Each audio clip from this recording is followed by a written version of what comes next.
Merci de suivre la chaîne sénégalaise et mesdames et messieurs, bienvenue dans votre émission Écho. Écho reçoit ce soir l'honorable député Cheikh Oumar Sy. Honorable, bonsoir. Bonsoir. Cheikh Oumar Sy, vous êtes député, membre du parti Bës du Ñakk, membre de la coalition Benno Bokk Yakaar, secrétaire exécutif de deux réseaux. D'abord, le réseau parlementaire pour la protection de l'environnement du Sénégal, mais aussi le réseau pour la bonne gouvernance des ressources minérales. C'est bien cela? Oui. On va tout d'abord parler de l'actualité. C'était le concours des religieux. Peut-être aujourd'hui, on parlerait de plus de 5000 enseignants radiés de la fonction publique. Comment est-ce que vous appréciez cette situation? Je crois que c'est un dénouement heureux et nous félicitons les familles religieuses qui sont impliquées pour trouver une solution à cette crise qui était vraiment douloureuse, avec l'État du Sénégal et les enseignants à couteau tiré, presque c'était devenu insoutenable. Et le porte-parole de la famille de Tivaouane, Seigneur Abdoul Aziz Sy Al Amine, ainsi que Touba, se sont impliqués pour que cette crise trouve un dénouement.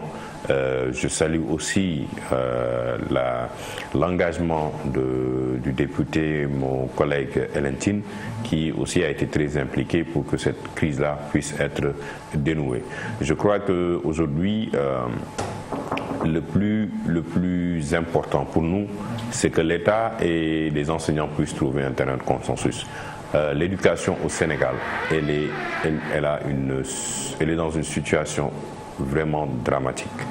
Nous ne pouvons pas hypothéquer à chaque année l'avenir des enfants pour des intérêts. Je sais très bien qu'aujourd'hui, il y a des revendications légitimes des professeurs et des maîtres, mais il faut aussi mettre au cœur de cette problématique l'avenir de nos enfants, l'avenir du Sénégal, l'avenir vraiment de notre économie. Vous savez que jusqu'à présent, nous sommes en train de subir les conséquences. Beaucoup ont subi les conséquences de l'année blanche de 1988, l'année invalide de 1994. Donc cela a beaucoup impacté sur l'enseignement à la langue.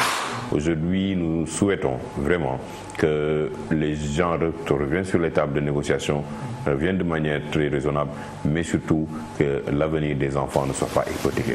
Vous l'avez dit, à chaque fois on sauve l'année, il y a des revendications qui reviennent. Ça se répercute sur le niveau des élèves, ça se répercute sur le système scolaire. À quand la fin de la crise? Avez-vous des propositions concrètes, vous, membres de l'Assemblée nationale?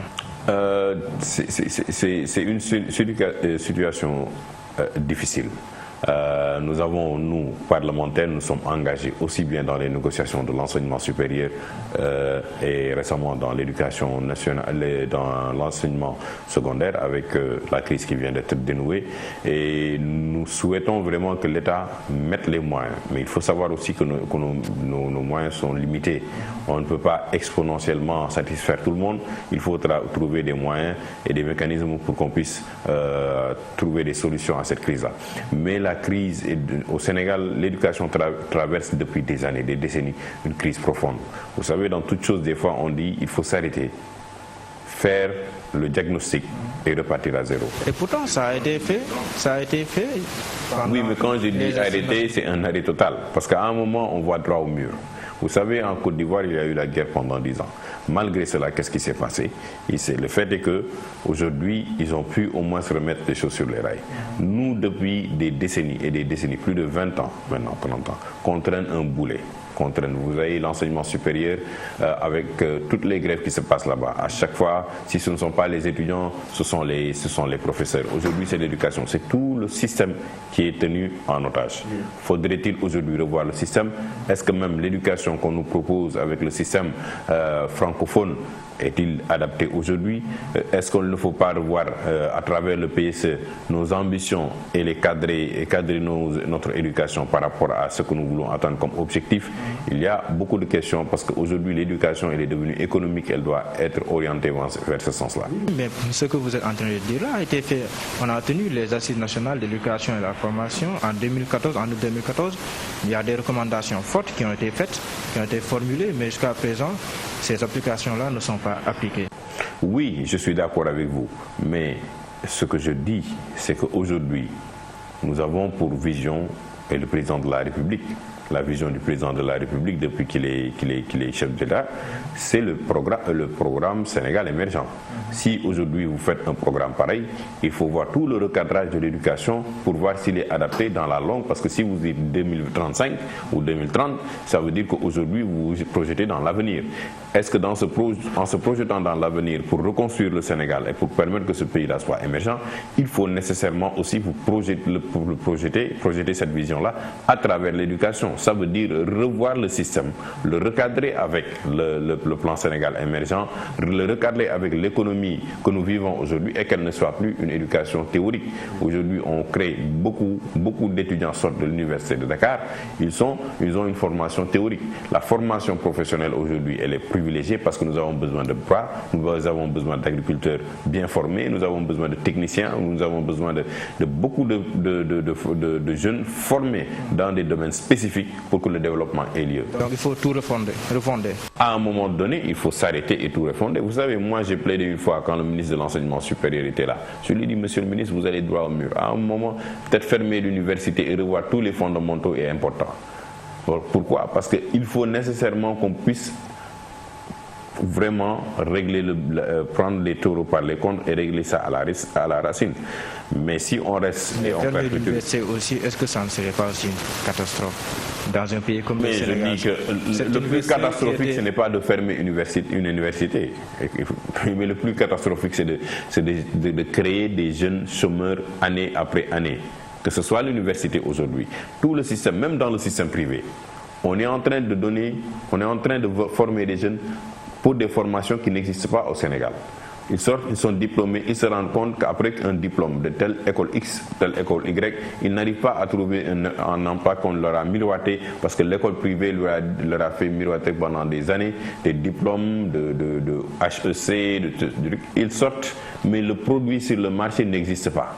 Comment vous allez faire? Vous allez vous retrouver à être un chômeur pour aller finir pour des petits métiers parce qu'en réalité, on n'a pas adapté les formations à notre réalité encore. L'économie, elle ne ment pas. Même ces étudiants-là aussi qui suivent des filières qui sont bien réputées ici, qui ont bien des issues ici, mais il y a beaucoup de chômeurs dans ces filières-là aussi. C'est ce que je viens de dire, effectivement. Il y a un problème réel d'insertion. Il y a un problème d'insertion parce qu'aujourd'hui, il faut voir notre économie en tant que telle, l'économie du Sénégal, elle a besoin de quoi? Notre économie aujourd'hui, on l'oriente vers où? Quels sont les grands axes que nous sommes en train de développer en termes budgétaires, en termes de vision, en termes sectoriels?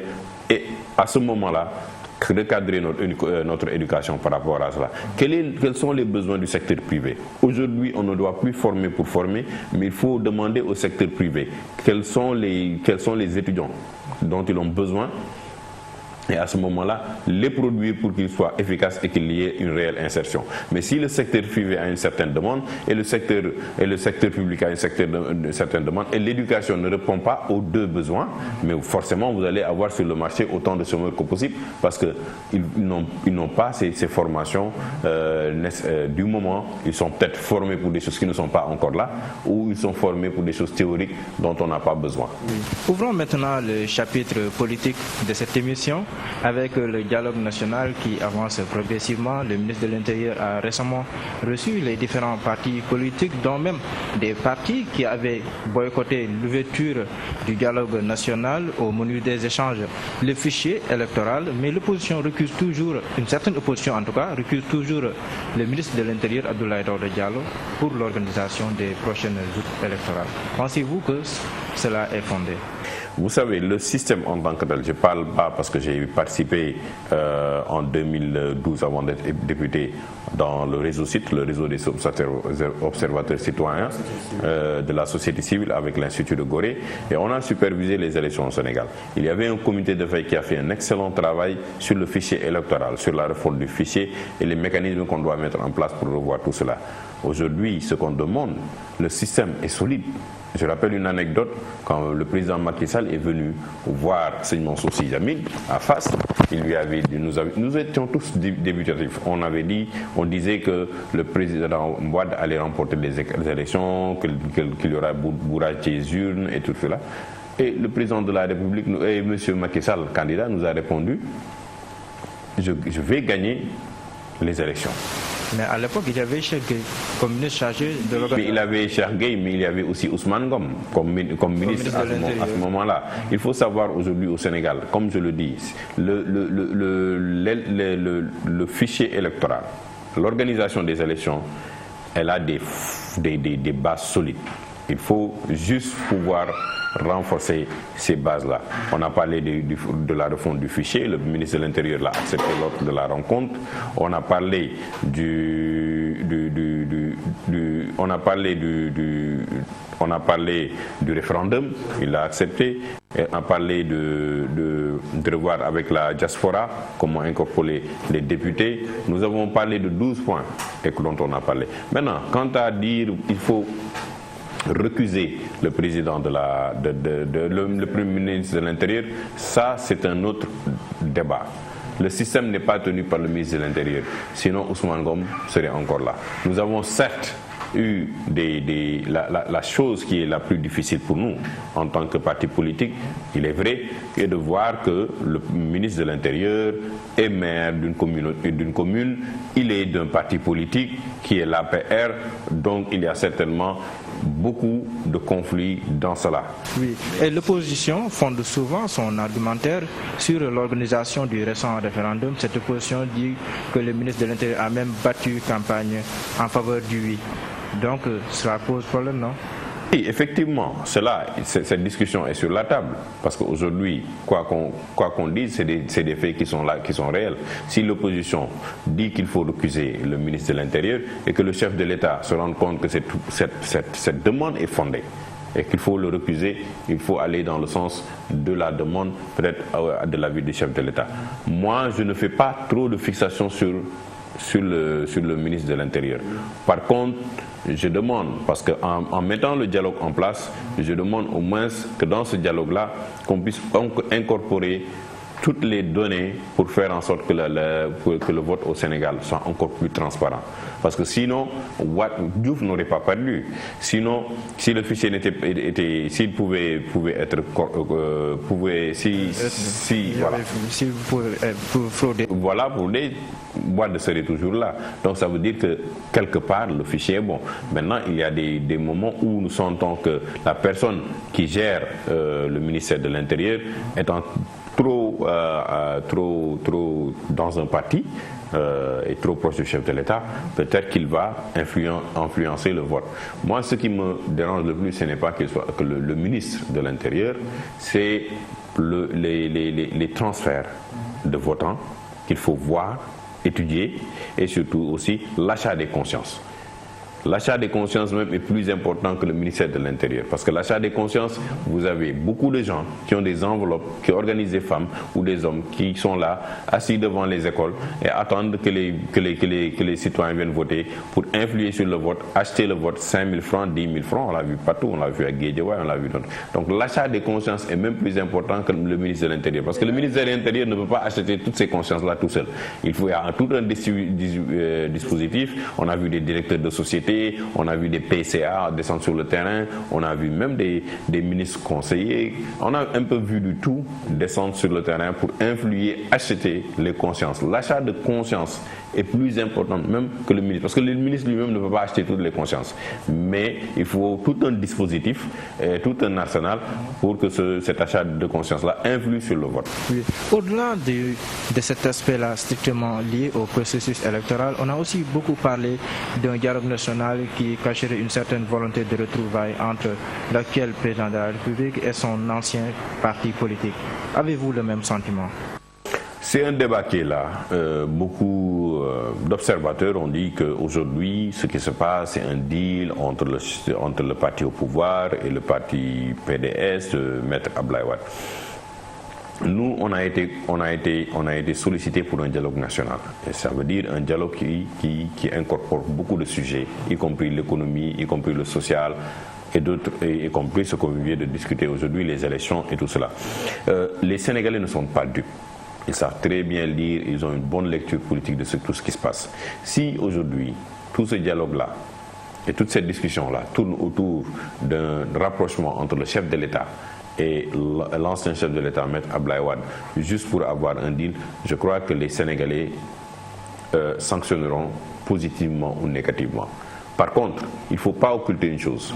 Tant que ce dialogue, qu'on le dise ou pas, tant qu'il n'y a pas un dialogue franc entre les partis au pouvoir, le parti au pouvoir et les partis d'opposition, et il ne faut pas occulter qu'aujourd'hui, le PDS constitue quand même un vivier électoral fort et il est le parti de l'opposition aujourd'hui que tout le monde reconnaît de par sa position et tout cela. Il faut un dialogue politique fort qui dépasse Maître Wade pour qu'on règle les problèmes économiques. Sinon, on est prisonnier des politiques. La discussion politique est en train de prendre le dessus et surtout a pris le dessus sur les discussions économiques et le pays est en otage de ces discussions. Il faut régler ça. Maintenant, le dialogue, si ce deal-là est réel, moi je ne suis pas inquiet. Je fais confiance aux Sénégalais et Sénégalaises qui ont leur carte et qui peuvent voter le jour venu positivement. On n'est pas, les politiciens ne sont pas plus malins que les Sénégalais qui sont assis chez eux et qui ont une bonne analyse de ce qui se passe. Oui, ce qui s'est suivi, c'est la libération de certains co-détenus de Karim Wade. On parle même d'une libération imminente de Karim Wade. Est-ce que tout cela aussi ne conforte pas Idrissa Seck, par exemple, dans son idée qu'il y a eu un deal? Oui, vous savez, j'ai dit que le débat est là. Il y a le président de la République qui s'est prononcé en France en disant en France Inter que d'ici la fin de l'année, Karim Wade va être libéré. De quelle manière, on ne sait pas. Est-ce qu'il va être amnistié, il va être gracié, il va être, je ne sais pas réellement ce que le président va décider. Mais il faudra à ce moment-là revenir vers les Sénégalais et leur expliquer quelque chose de très clair. Parce que quand on a lancé la traque des biens mal acquis, c'est l'État du Sénégal qui a sorti des arguments et qui a mis en branle tout un système pour dire que l'ancien ministre Karim Wade a bien et bien s'est enrichi illicitement. Nous avons vu aujourd'hui à l'Assemblée nationale, ils nous ont déposé toute une liste à part pour des personnalités. Ils ont été poursuivis. Si aujourd'hui Karim Wade est innocent, il faut que le gouvernement et la justice sortent et le blanchissent eux-mêmes, qu'ils disent qu'il n'a jamais volé, ou il ne s'est jamais enrichi et que tout cela a été une erreur et maintenant rendre à César ce qui appartient à César, sa liberté et sa dignité et cela. Mais si ça se limite à une amnistie, bon, c'est une prérogative du chef de l'État. Mais je dis quand même que c'est l'État qui s'était engagé dans cette fois-là, c'était l'État qui avait mis en avant tous les arguments nécessaires. C'est à l'État de revenir vers les Sénégalais pour leur dire exactement qu'en est-il pour le cas de Karim Wade et pourquoi il doit être libéré. Oui, est-ce que vous n'êtes pas déçu par cette traque-là, son aboutissement? On est tenté de dire tout ça pour ça. Tout ça pour ça. Fallait-il faire tout un bruit, tout ce brouhaha-là pour en arriver là? Et on peut se poser la question sur beaucoup de choses où on peut dire tout ça pour ça. Parce qu'il ne faut pas juste prendre de grandes résolutions et finir par ne rien appliquer. La traque des biens mal acquis, elle est importante. La transparence, elle est importante. Ce que je déplore aujourd'hui aussi, ce qu'on voit, c'est que nous, en tant que parlementaires, à travers le président de la République et le projet pour l'OFNAC, qui a été voté ici à l'Assemblée nationale, une structure qui a été dotée de pouvoir pour contrôler, pour s'assurer de la transparence de la gestion des structures publiques et même des fois d'autres structures parapubliques. Et qu'aujourd'hui, que cette institution-là dépose un rapport et qu'un directeur se lève pour dire qu'il va porter plainte contre cette institution-là que l'État a même créée. On n'a pas. Le directeur s'est senti épinglé injustement. Épinglé, ça veut dire quoi? Ça veut dire injustement. Injustement, ça veut dire quoi? On vous a demandé, on vous a pas dit que vous avez volé. On vous a dit qu'il y a eu manquement dans la gestion. Vous donnez les arguments de ce manquement-là. Mais vous ne pouvez pas aller jusqu'au bout pour porter plainte contre une institution de l'État qu'on a créée. Ça fait faux jeu. Ça fait complètement faux jeu. Ça veut dire que demain, n'importe quel directeur va se lever pour dire qu'il va porter plainte contre la FNAC. Et ça dit donc que la bonne gouvernance, la gouvernance sobre et vertueuse est toujours à l'état de slogan. Mais il faut regarder les actions. Il faut regarder les actes que les gens posent. Mon collègue Moustapha Diakhaté a dit récemment quelque chose. Il a dit que le président n'a pas encore réussi à régler le problème de la transparence. Il a pris des actes, mais si on pédale en arrière à chaque fois qu'on prend des actes, on en revient toujours au départ, mais c'est difficile. Il dit que le président de la République est isolé. Effectivement, le président de la République est isolé. Il a beaucoup de pouvoir, il a énormément de pouvoir. Et le fait d'avoir tout ce pouvoir-là en main, des fois, vous isole des décisions vraiment et de vous ramener à des décisions plus simples et plus réelles. Le fait que le président ait tout ce pouvoir et concentre tout ce pouvoir-là et même a pour résultat son isolement. Si vous voulez aujourd'hui qu'on équilibre les choses, il faut que le président cède de ces pouvoirs-là. Cède de ces pouvoirs-là aussi bien à l'Assemblée nationale, aussi bien à des structures comme l'OFNAC, l'IGE, au Conseil économique et social, à d'autres structures pour qu'ils régulent, et surtout à la justice. Le plus important dans un pays, c'est d'avoir un système judiciaire fort, indépendant. Vous voyez, Obama ne va pas faire n'importe quelle chose aux États-Unis ou Hollande en France. On ne peut pas se lever du jour au lendemain, je gracie ou je laisse. Non, parce que le système judiciaire est indépendant. Et il assure et il régule le système. Mais si tout est laissé au bon choix du président de la République, évidemment, il subira toutes les pressions possibles pour des lobbies, des amis, des marabouts, de n'importe qui, pour revenir sur ces décisions qui sont importantes pour la nation. La libération de Karim Wade signerait-elle l'arrêt de mort de la traque des biens mal acquis, selon vous? Je pense que si Karim est libéré, mieux vaut passer par le système judiciaire simple. On n'a pas besoin de la créer. Mais aujourd'hui au Sénégal, quelqu'un qui vole, il est jugé par la justice. Il ne faut pas faire une différence. Il n'y a pas un Sénégalais plus important que l'autre, même si vous occupez des postes. Si on considère que voler des poulets vous amène en prison, si vous volez des milliards, on peut vous juger par ce même système-là pour vous amener en prison. Donc on n'a pas besoin de la créer. Il ne faut pas créer une race de privilégiés. C'est l'argent du contribuable, il faut le juger. Donc il ne fallait pas passer par tout ce système lourd-là pour en finir ici. La montagne a accouché d'une souris. Évidemment, elle a accouché d'une souris. Donc, renforçant le système judiciaire qui est là, renforçant le pouvoir des juges, renforçant le pouvoir des magistrats et donnons-leur la capacité de réguler. Parce que si on ne fait pas cela et que le président reste un président extrêmement fort, ce qui se passe dans le judiciaire et dans d'autres systèmes, c'est qu'il y aura toujours de la corruption. Il y aura toujours de l'achat de juges ou essayer de les intimider ou tout cela pour avoir des décisions qui ne sont pas justes, parce que aussi c'est des humains. Il faut les renforcer dans ce qu'ils sont de plus cher, c'est-à-dire leur robe d'avocat, de juge, pour qu'ils régulent le système de magistrat et qu'on leur donne tout le respect qu'on leur doit une fois qu'ils donnent une décision en faveur d'une peine ou d'un acquittement pour une personne donnée. Mais s'ils font tout le travail pour finalement, au bout d'un stylo, que cela soit rendu caduc, vous savez toute la frustration qu'un système peut avoir, et après avoir des années de servir vous êtes là à servir votre pays pendant des années et dans toutes les difficultés possibles, et vous vous rendez compte que un chef de l'État peut décider de revoir votre copie après avoir bu son café. Il y a la libération provisoire, il y a la libération conditionnelle, il y a aussi l'amnistie. Est-ce que vous, en tant que député, vous seriez prêt à approuver une amnistie de la part à l'endroit de Karim Wade? Mais il faut m'amener les arguments. Il faut me donner les arguments. Je ne suis pas contre Karim, je n'ai jamais rencontré Karim, je ne l'ai jamais abordé, j'ai rencontré son père, j'ai discuté avec lui. Mais il faut donner les arguments aux Sénégalais, il faut donner les arguments aux députés pour qu'ils puissent voter pour une amnistie ou non. C'est à la charge aujourd'hui de l'État, comme c'était à la charge de Karim quand il disait lors des tracts des biens. C'est à la charge de l'État de nous donner les arguments. Si le chef de l'État a cette prérogative-là, il a cette prérogative-là de l'amnistier ou de le gracier. Maintenant, l'amnistie, on parle de passer par l'Assemblée nationale. Donnez-nous les arguments pour qu'on vote cela. Je ne fais pas une fixation sur la personne, mais demain, une autre personne peut être dans cette situation-là. Il ne faut pas prendre les décisions publiques avec autant de légèreté. Il faut vraiment veiller à ce que chaque décision soit bien réfléchie et bien mûrie et qu'elle n'ait pas surtout, qu'on ne se limite pas juste aux aspects politiques. Oui. Et l'avenir de Benno Bokk Yakaar, quand on parle de rapprochement entre le PDS et l'APR, quand on parle de manque de dialogue au sein même de cette coalition au pouvoir, êtes-vous optimiste quant à la survie ou quant à l'avenir de Benno Bokk Yakaar?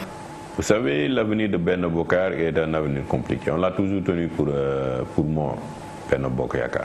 Malgré cela, il a survécu pendant combien d'années? On est à la quatrième année et on se rapproche des élections locales. Je crois qu'il y a des partis politiques aujourd'hui, leur survie dépend fondamentalement de Benno Bokk Yakaar.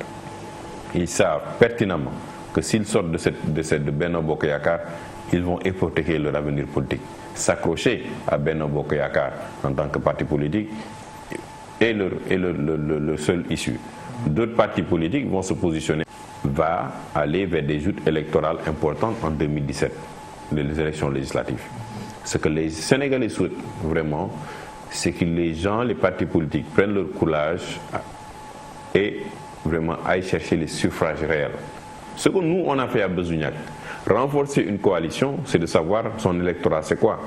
Que le président de la République, si on veut l'aider, que chacun aille chercher son poids électoral et dise que je viens rentrer avec ce poids électoral-là dans Benno Bokk Yakaar. En tout cas, ce qui se passe le PS dit qu'il va y aller avec... Oui, mais c'est ce que je dis. J'ai dit que pour certains partis politiques, leur survie dépend de Benno Bokk Yakaar. Ils ont gouverné ensemble. Le PS en fait partie, d'autres partis aussi. Ils ont gouverné ensemble.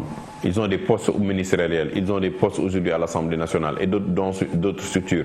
On parle aussi du Haut Conseil des collectivités territoriales. Ça veut dire qu'aujourd'hui le PS ne peut pas du jour au lendemain tourner le dos à l'APR avec tout ce que le président de la République a fait. Vous avez l'AFP dans la même situation. C'est les deux grands composants de Benno Bokk Yakaar. Et Tanor Dieng est pressenti à la tête même de cette institution. Oui, comme vous l'avez dit, c'est pressenti. Je ne peux pas commenter sur cela. C'est juste un principe. Le président peut décider. Ce n'est pas la personne qui importe, c'est la coalition qui importe aujourd'hui, ce dont on discute. Maintenant, vous avez d'autres les partis satellites qui sont là, qui ne peuvent pas aller chercher de l'électorat, qui n'ont aucun électorat, mais ils ont une influence et ils sont là pour occuper l'espace politique. Leur survie dépend de Benno Bokk Yakaar. Donc le jeu démocratique en lui-même est faussé parce que vous avez beaucoup de partis dont vous ne connaissez pas leur électorat.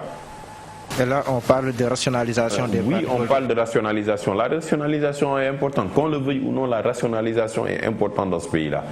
La rationalisation dans tout, que ce soit les partis politiques, que ce soit les syndicats, que ce soit la société civile.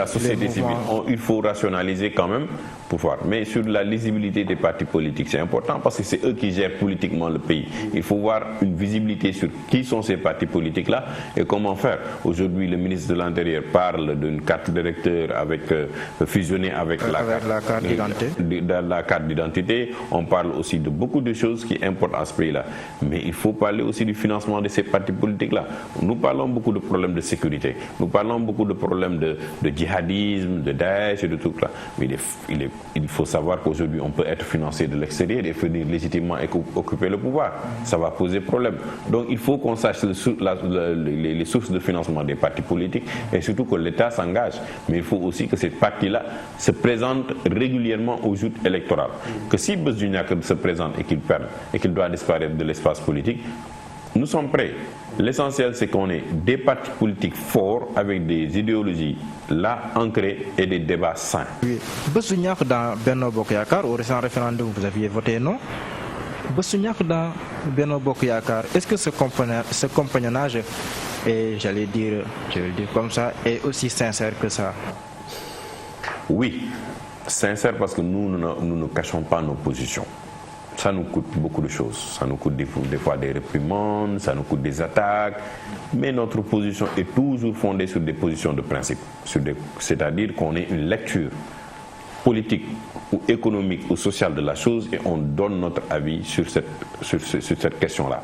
Il est important pour nous de savoir est-ce que essentiellement sur tel sujet comme l'acte 3 de la décentralisation, sur tel sujet comme l'agence de proximité, que ce soit sur le référendum, mais est-ce qu'on a réfléchi et mûri sur cette question? Si c'est non, on donnera notre position.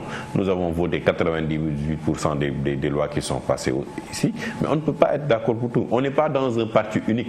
et fusionnel. On est dans une coalition avec la diversité des partis politiques, et quand vous dites diversité, vous devez avoir laissé l'opinion aux autres de s'exprimer pour aussi aujourd'hui continuer. Mais quand on a terminé le référendum et qu'on a fait appel au dialogue, moi le lendemain du référendum, j'ai dit qu'aujourd'hui c'est derrière nous, il faut aller vers le dialogue, un dialogue national, et discuter des enjeux importants. Ce que nous avons fait, et le président Mansour Sy Djamil était bien et bien présent au palais pour donner suite à ça. N'avez-vous pas peur pour votre avenir dans Benno Bokk Yakaar? On a vu des gens qui ont été exclus. Ne craignez-vous pas l'exclusion si vous continuez sur cette lancée? Non, pas du tout. Ce qui est important, c'est qu'on puisse mener à bien notre mission, notre mandat, élever notre voix quand il le faut, accompagner l'État quand il le faut, mais notre avenir est entre les mains des citoyens et citoyennes sénégalaises. S'ils décident que des jours électoraux de 2017, nous devons être reconduits à l'Assemblée nationale, Beuzignac doit être représenté, c'est aux populations de décider. Maintenant, être exclu, pas. Bon, mais le président Macky Sall a été exclu de l'Assemblée nationale, il se retrouve au palais aujourd'hui. Fada a été exclu à un moment de son parti, il a eu 12 députés. On a vu d'autres cas, des gens qui ont été exclus. Pour moi, l'exclusion n'est pas... C'est une étape. Mais nous ne craignons pas cela, nous continuerons légitimement de faire notre devoir. Oui. Et l'Assemblée nationale, cette 12e législature, elle est très controversée. On a entendu sur la dette, sur la fiscalité, on a entendu beaucoup de choses, les bagarres à l'Assemblée nationale. Quel est le jugement objectif que vous portez sur cette législature? Vous savez, quand on note à l'école, il y a ce qu'on peut dire, peut mieux faire. On aurait pu mieux faire dans l'exercice de notre devoir de parlementaire. Il faut savoir aussi que l'Assemblée nationale est une vie politique. Elle est politique avant tout. Avant tout, elle est politique. C'est pas au président de l'Assemblée nationale lui-même de donner cette vie politique à l'Assemblée nationale. C'est au président du groupe parlementaire qui se devait de réunir, qu'on s'enferme pour parler et discuter des enjeux importants. Mais depuis que le président de la République nous a reçus en octobre au palais pour discuter des perspectives de 2016, nous ne nous sommes pas regroupés. Comment voulez-vous avoir une cohésion dans un groupe aussi disparate que Benno Bokk Yakaar à l'Assemblée nationale, avoir un fonctionnement normal s'il n'y a pas de consultation régulière? Donc, le leadership qu'on devait avoir en tant que groupe a fait défaut. Et c'est pour cela que vous avez eu des sorties indépendantes de chaque député, parce que si l'expression n'est pas garantie au sein de l'Assemblée nationale, si l'expression n'est pas garantie à l'intérieur du groupe, mais vous allez nous retrouver à la radio, vous allez nous retrouver à Wax Sa Xalaat, parce qu'on est des parlementaires. Avant tout, il faut qu'on parle. Mais aujourd'hui, je dis que ce qui a fait défaut à l'Assemblée nationale, c'est un leadership fort pour le groupe, et que l'on puisse arriver à un consensus pour accompagner le gouvernement. Oui, et en face, il y a une opposition qui dit qu'elle n'a plus de groupe parlementaire. Oui, mais c'est pour cela qu'on s'était levé. Et moi-même, j'étais contre le projet la proposition des lois des fameux 23 pour changer le règlement et ramener ça à 10, à 15 députés. Et tous les remous que ça a créé, avec l'honorable Fada contre l'honorable Aïda Mbodj, le PDS contre Fada est finalement sorti du PDS, il a dit qu'il n'a pas été, qu'il a été exclu, mais que lui. Et vous avez tout ce problème. Aujourd'hui, vous avez Alou Sow qui dit qu'il va s'installer, que le PDS refuse, et tous ces blocages aujourd'hui. Et nous sommes là, en train de faire notre possible au quotidien, mais nous nous rendons compte, effectivement, que la partie politique, même si elle existe à l'Assemblée nationale, a été la dominante, l'une des factures les plus fortes à l'Assemblée nationale, et la conséquence a été le blocage de beaucoup de choses. Si on pouvait limiter les dégâts et si on pouvait s'orienter juste à accompagner l'État, surtout sur les grandes questions économiques et sociales, avec des enquêtes, descendre sur le terrain, voir ce qui se passe, évaluer réellement le travail de l'État, on aurait pu faire un excellent travail. Un député a proposé la dissolution même de l'Assemblée nationale. Est-ce qu'on peut s'attendre à une telle décision? Êtes-nous en bonne posture de demander cela? Est-ce que la situation l'exige? Ils n'ont qu'à juger. Aujourd'hui, qui peut dissoudre l'Assemblée nationale à part le président de la République? c'est lui qui a sa majorité. S'il décide qu'il veut dissoudre l'Assemblée nationale, il peut la dissoudre. Mais moi, je dis que chacun est avec sa conscience. Moi, je considère que je suis là depuis 4 ans. Les Sénégalais jugent de mon travail. Ils jugent le travail des autres parlementaires.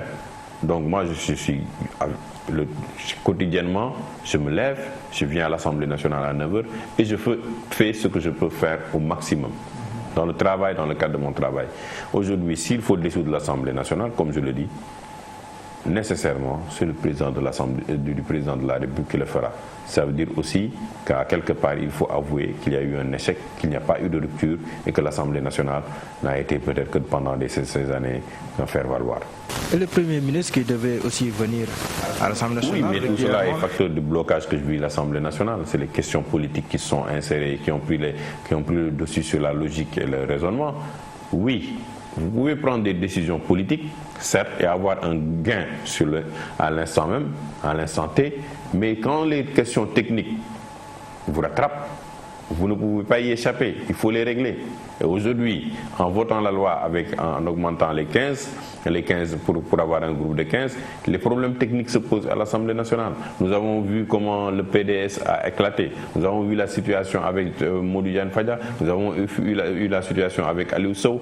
Et tout ce remous-là a empêché l'Assemblée nationale de fonctionner normalement. Aujourd'hui, jusqu'à l'heure actuelle où on en parle, il y a beaucoup de projets de loi qui doivent arriver, mais qui n'arrivent pas. Parce qu'il faut d'abord régler ces questions politiques-là. Oui. Maintenant, on va aborder la question liée à l'environnement. On va commencer par le littoral. Le littoral est aujourd'hui très menacé. Des personnes s'accaparent une bonne partie de ce littoral-là aux grandes dames des citoyens sénégalais.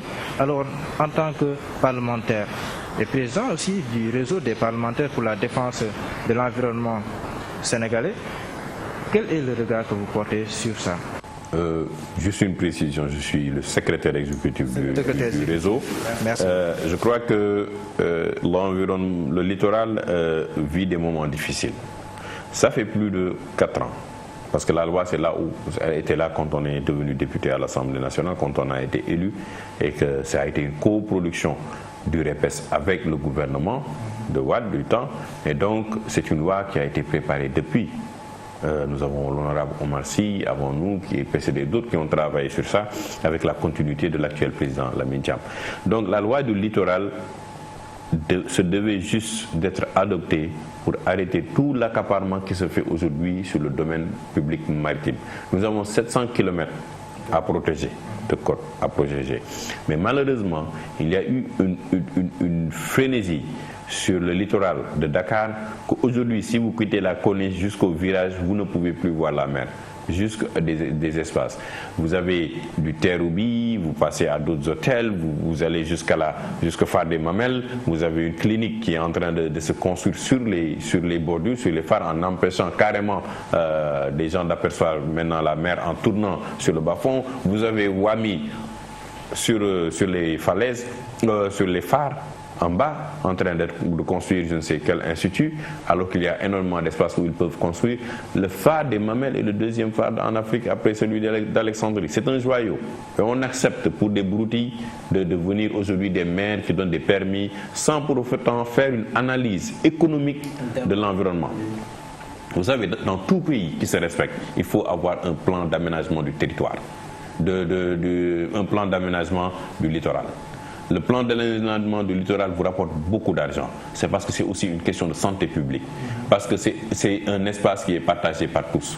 On ne peut pas dire qu'aujourd'hui, je suis privilégié, j'ai de l'argent, je vais m'accaparer. Oui, c'est là où je voulais en venir. Si on prend l'exemple du Maroc, le Maroc prend beaucoup profit de son littoral à travers son tourisme, etc.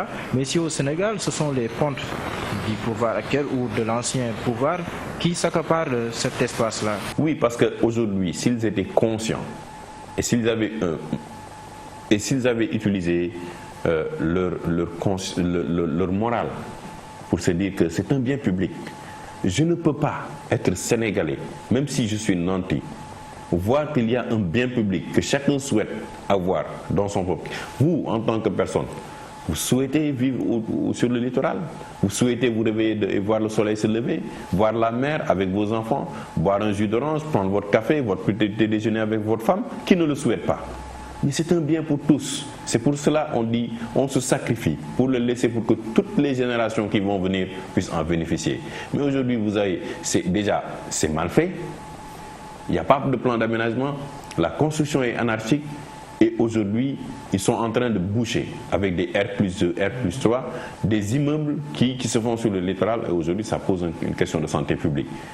La morale de cette personne-là devrait se dire non, je ne dois pas faire cela. Le président de la République a rendu son terrain.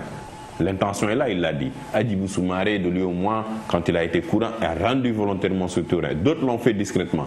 C'est parce qu'ils se sont rendus compte effectivement que ce combat-là est légitime. Vous avez la perle que Mokhtar Bab, qui est le président, qui se passe chaque jour à travers la plateforme de l'environnement pour la réappropriation du littoral. On a dit aujourd'hui, pour ce qui a été construit, et on ne peut pas changer cette donne-là, voyons comment on va augmenter les taxes ou voir quelque chose pour que ces gens-là payent plus parce qu'ils bénéficient plus de ces aides-là. Mais pour ce qui n'a pas été encore construit, qu'on arrête, qu'on le récupère.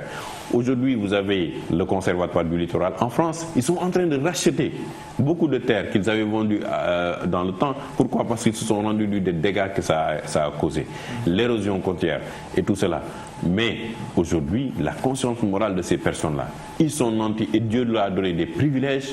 Ce privilège-là, ils doivent se dire, je dois me sacrifier pour rester ce littoral-là pour tout le monde parce que j'ai la capacité d'acheter quelque part où je peux construire une belle maison. Et demain, je ne serai pas indexé pour ce manque de considération pour les autres Sénégalais. Est-ce qu'il n'y a pas aussi un manque de volonté réelle de la part aussi de l'État? Oui, parce que depuis le temps, on demande à l'État de voter la loi sur le littoral. Le Premier ministre Aminata Touré avait pris l'engagement devant les Sénégalais, lors du forum du PRCM, qu'en 2013 la loi sur le littoral a été votée. On a applaudi, on était contents. Elle est revenue à l'Assemblée nationale, elle a réaffirmé cela. Le gouvernement a réaffirmé sa volonté. Depuis lors, on nous dit que c'est au secrétariat de la présidence, c'est au niveau de la primature, c'est au niveau du ministère de l'Environnement, c'est au ministère d'un tel, il faut... Voilà. Mais au moment où la loi va arriver à l'Assemblée nationale, si encore on est député, mais le littoral serait déjà parti en l'air, il n'en restera pas grand-chose. Mais est-ce que ce n'est pas au sein même des décideurs qu'il y a ces accapareurs-là? Oui, mais il faut se poser la question. Vous avez parlé de Nanti, qui achète sur le littoral? Ce n'est pas vous, ce n'est pas moi, je n'ai pas les moyens. Le Sénégalais n'a pas les moyens, c'est les gens qui sont nantis. Qui connaît aujourd'hui le foncier? Aujourd'hui, si vous avez un hectare, vous allez à la banque vous déposer, mais c'est des milliards. Mais ce n'est pas un Sénégalais lambda qui le fait. C'est des gens qui ont bel et bien connaissance de la valeur du domaine public maritime, de cette valeur-là et comment ils sont en train de dilapider le bien public. C'est une utilité publique pour tout le monde. Et il faut aujourd'hui dénoncer le fait que l'État ne veuille pas prendre son engagement et aller dans le sens de voter cette loi-là. C'est vraiment manquer de considération à tous les Sénégalais. Regardez tous ces sportifs qui viennent sur la corniche. Regardez, même quand les gens coupent le jeûne, ils vont sur la corniche avec leur famille pour se promener. Vous n'avez pas à l'intérieur de l'espace. Pourquoi celui qui habite à Guédiawaye, à Pékin, à Sicap, à l'intérieur, pourquoi il ne peut pas bénéficier de ce littoral-là? Il a besoin de ce littoral-là. C'est pourquoi les gens quittent de l'intérieur pour aller sur les bordures, pour aller s'asseoir, pour prendre de l'air. Parce que aussi, le littoral, quand vous regardez l'horizon, ça vous apaise. Oui, ou en profiter pour y construire des infrastructures d'intérêt public qui seraient... Ce que je dis, vous voyez la mairie en train d'aménager pour les enfants. Mais ça va attirer aussi beaucoup de touristes. Oui, ça attire beaucoup de touristes. Des gens peuvent venir de l'extérieur, aller sur le littoral. Mais il faut un plan d'aménagement du littoral. Il faut l'Office national du littoral, comme Moré Garnet l'a dit, pour qu'on puisse savoir qu'est-ce qu'on veut faire du littoral, comment on va le développer, comment on va rendre ça économiquement rentable. L'État peut gagner 100 fois plus avec un aménagement du littoral que de prendre le foncier et de le vendre à des amis, à des gens qui vous ont prêts. Alors que, même en faisant cet acte-là, vous êtes conscient que vous êtes en train de faire un acte illicite. Parlons maintenant d'une loi déjà votée, promulguée par le chef de l'État. Il s'agit de celle relative aux sachets plastiques. La loi a été promulguée, mais jusqu'à présent, les sachets plastiques circulent. Oui, parce que vous savez, nous avons un défaut. Nous, les Sénégalais en général, et nos gouvernants en particulier, c'est qu'il n'y a pas de suivi et d'évaluation de tout ce qu'on fait. Et la loi des déchets plastiques n'est pas la seule loi. Vous avez la loi sur le tabac. Où sont les applications aujourd'hui? Mais la loi sur le tabac n'est pas encore promulguée. Oui, mais il faut la promulguer. Mais aller au-delà de la promulgation même. L'important dans une loi, c'est l'applicabilité de cette loi-là. Et de voir que cette loi-là a des résultats sur le terrain. Aujourd'hui, depuis plus d'1 an, on a voté, c'est à 6 mois ou 1 an qu'on a voté cette loi-là. Mais il faut prendre des mesures fermes, travailler surtout avec les collectivités locales pour mettre la mise en œuvre de cette loi-là. Voir comment former les jeunes au niveau des collectivités locales pour la collecte des déchets plastiques, pour le tri des déchets. Ça, c'est de la prérogative des collectivités locales. En rapport avec le ministère de tutelle, en rapport avec le ministère des collectivités territoriales, en rapport avec le ministère de l'Environnement et les autres structures de l'État. Et en fait, parce que vous savez, on parle beaucoup de plan Sénégal émergent. On veut être un pays développé, un pays qui se développe. La première chose qu'on remarque dans ce pays-là, c'est la propreté. Un investisseur descend dans l'avion, il rentre, il descend dans le pays, il voit qu'il n'y a pas de déchets plastiques, il voit la politesse des gens, il voit que l'environnement est respecté, il se dit là, ici, où vraiment je peux investir. Mais si vous descendez à l'aéroport déjà et que les gens vous agressent, et qu'on vous vende par la force des cartes, ou que quelqu'un vous mette dans un taxi par la force, qu'on vous facture des prix chers, vous vous rendez compte qu'il n'y a pas de propreté, vous voyez les déchets partout. Mais 50% de vous déjà dit, mais est-ce que je dois investir dans ce pays-là? C'est trop d'informel, c'est trop de risques. Là, on a voté des lois, donc, et les lois ne sont pas appliquées. Est-ce qu'il ne fallait pas, donc, en amont, une sensibilisation beaucoup plus large? La première question que j'ai posée au ministre à un moment de voter la loi, je lui ai dit, monsieur le ministre, est-ce que vous avez testé d'abord sur le terrain pour voir comment cette loi-là va être appliquée? Parce que nous, au Sénégal, on a un défaut, on ne teste pas. Il faut voir d'abord des études. Essayez de voir avec des gens champions, est-ce que cette loi-là est applicable ou pas, voir dans la mesure comment elle va être mise en œuvre pour venir voter la loi. D'abord, mais vous votez une loi et au préalable, vous n'avez pas fait d'action pour voir de sensibilisation.